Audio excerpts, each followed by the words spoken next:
on est à 400 mètres des Champs-Élysées. Tout le monde a eu quelques petits dégâts plus ou moins graves, même des choses totalement banales. Pauvre boîte aux lettres qui est partie dans le décor. Après le passage de casseurs et pilleurs en marge des célébrations de la victoire du PSG en Ligue des Champions, des dizaines d'ouvriers étaient affairés ce matin à nettoyer et réparer les dégradations. Il y a eu cette vitre-là qui a été cassée et une vitre sur le caisson d'affichage. Les seuls répétaient sur pas mal d'abris sur tous les champs. Nous, on a commencé ce matin à la porte d'Auteuil déjà, à faire des réparations parce qu'il n'y a pas que sur les champs. La porte d'Auteuil, la porte Saint-Cloud, ça a été pas mal aussi abîmé. Donc pour ça, je vous dis, on en a quand même pour un bon moment, quoi. Dans la nuit de samedi à dimanche, la porte et la vitrine de Chanel ont été brisées. Les plaques de verre délimitant plusieurs terrasses de café ont aussi été saccagées. À la reprise de l'activité ce matin, beaucoup d'entre elles sont restées fermées.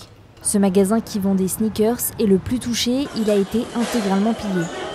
Prenez tout les gars, prenez tout, prenez tout, prenez tout, prenez tout, prenez tout.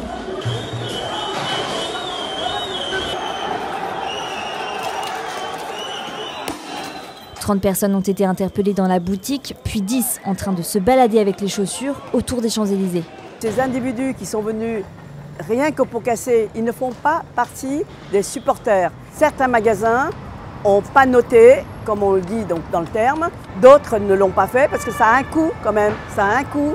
Les casseurs s'en sont pris à de nombreuses vitrines, notamment de plus petits commerces dans les rues adjacentes. J'ai découvert ma porte dans cet état-là. J'ai aussi des impacts ici. Nous avons déjà eu des dégâts pour la demi-finale et donc malheureusement ça se répète. Entre la demi-finale et la finale, il n'y avait que 2 semaines. On a pris le pari entre guillemets, de ne pas réparer tout de suite en supposant qu'il va y avoir d'autres dégâts et c'est le cas. Enfin, la majorité des kiosquiers doivent aussi remplacer leurs caissons d'affichage. C'est chiant pour nous quand même, hein, je vous avoue.